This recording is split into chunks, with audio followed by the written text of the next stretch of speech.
A very good afternoon to you. Welcome to Lunchtime News, coming to you live and direct from the Newsfirst studios here in Colombo. I'm Bernadine Jai Singha. Let's now take a look at headlines. US President Barack Obama says that he is ready to support Sri Lanka at any given time. Protest staged at the Alla Divisional Secretariat by locals who were inconvenienced by the Uma Oil project. A Chinese national arrested at the Katunayak International Airport for possessing 60 kilograms of agar wood.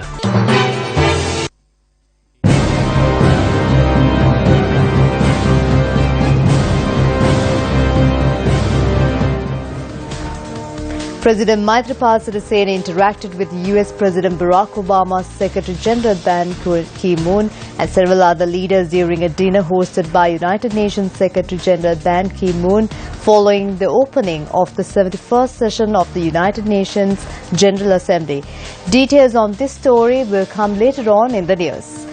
One of the headline-making stories, locals who go through numerous difficulties due to the Umaoya water project staged a protest in Alla Divisional Secretariat.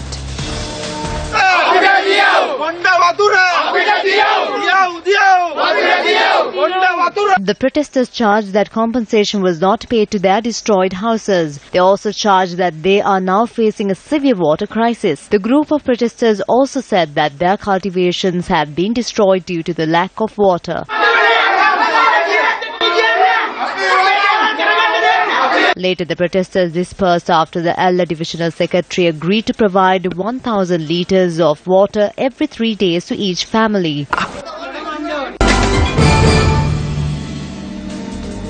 As mentioned earlier in the news, President Maithripala Sirisena interacted with US President Barack Obama's Secretary General Ban Ki-moon and several other leaders during a dinner hosted by United Nations Secretary General Ban Ki-moon following the opening of the 71st session of the United Nations General Assembly.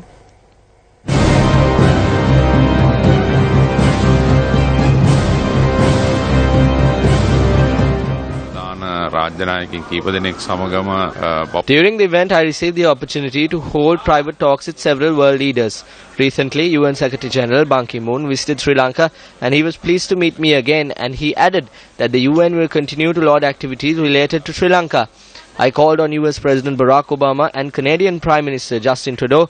President Obama said that there is a positive transformation in Sri Lanka and that it is an example to the world, adding that the Sri Lankan government will be supported at any given time. The Canadian Prime Minister echoed those sentiments. In addition, I called on Australian Prime Minister Malcolm Turnbull for a lunch and we discussed the trade and economic relations between Sri Lanka and Australia. We also discussed the issue on illegal migrants.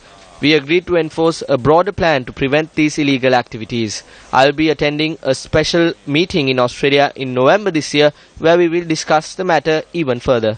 Australia පැවැත්වෙන විශේෂ සමුළුවකට සහභාගී වෙනවා. එහිදී ඒ යන අවස්ථාවේ මේ සම්බන්ධයෙන් තවදුරටත් සාකච්ඡා කළා. United States Millennium Challenge Corporation Chief Executive Officer Ms. Dana J. Hyde called on President Maithripala Sirisena yesterday. The CEO added that the MCC will assist several projects to assist the realization of Millennium Development Goals.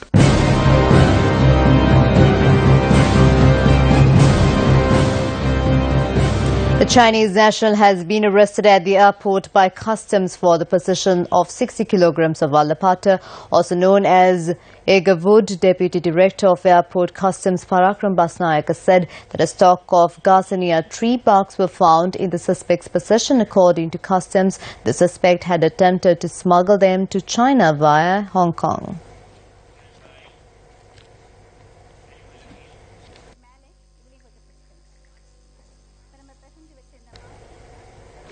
Over the past few days, Newsfirst uncovered the plight of those who are suffering from dry weather conditions. Today, we uncover the crisis faced by the wild animals. Wildlife officers of Girithale are providing treatment to a wild elephant which sustained injuries after it knocked down by a train during its search for food in the Jalemunia National Park in Manampitiya. It is not just elephants which have been driven to stray into populated areas due to the drought. Even the crocodiles in the tank close to the Situlpavu Rajama Viharaya, which is constantly visited by both local and foreign tourists, are suffering from the drought. Our correspondent said that attempts made by certain groups to feed the reptiles has become the route for fatal accidents. A crocodile which wandered into a house in the Viragam area in Suryawav Hambantota was captured by the locals. The reptile was handed over to officials of the Hambantota Wildlife Office and was later released into the Bundala forest. Officers of the Hambantota Wildlife Office and locals were able to rescue a crocodile which had fallen into a well in the Mahadiva area yesterday. Amid the drought conditions, certain groups are attempting to hunt the animals affected by the dry weather. 2 people who hunted a pregnant doe were arrested by the Mahava police. Our cameras captured how the 2 suspects were blaming each other at the Mahava police station.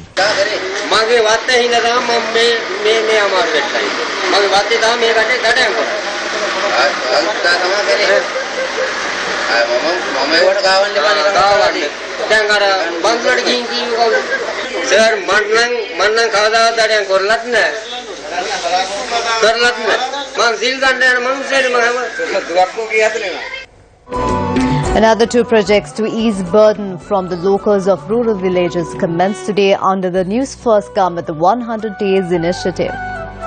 The Government 100-Day Initiative. With the people, for the people.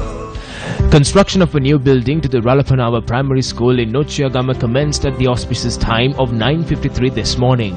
Group Director of the Capital Maharaja Organisation Limited, Shavan Daniel, also attended the event.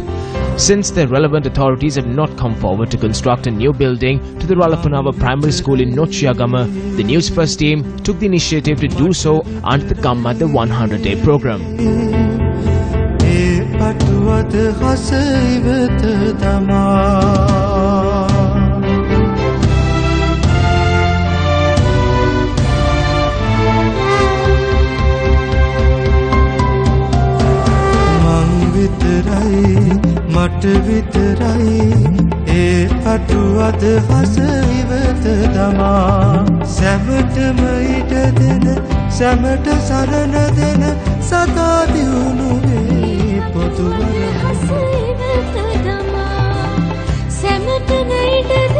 ඒ නායකත්වය තියෙන්නේ නැත්නම් ඒ නායකත්වය පිපෙන්නේ මේ මගේ කණ්ඩායමගෙන්ම තමයි. ඒ කණ්ඩායමෙන් A young and vibrant team has taken leadership in this. Many residing abroad are amazed to see the work carried out by this team. At the World Humanitarian Summit, I made a speech on the Gammadi initiative. Representatives from over 190 countries were in attendance, and they were astonished to hear that this massive task is being carried out by around 60 persons. තමන්ට හැකි විදියකට රටක් වෙනුවෙන් කරන මේ කාර්යය පිළිබඳව Newsfirst Classroom, a workshop organized to enhance media literacy and leadership among school students, took place today at the Sri Sumangala Central College in Variapola. This is incidentally 224th edition of the Newsfirst Classroom workshop to be conducted. The workshop comprised of a number of practical exercises which saw the enthusiastic participation of the students. Processes followed in news reporting and communication were among the topics that were discussed at this workshop. Among other topics discussed were leadership, teamwork and memory skills. With that, we wrap up Lunchtime News. I'm Bernadine Jai Singha. Have a wonderful day. Take care.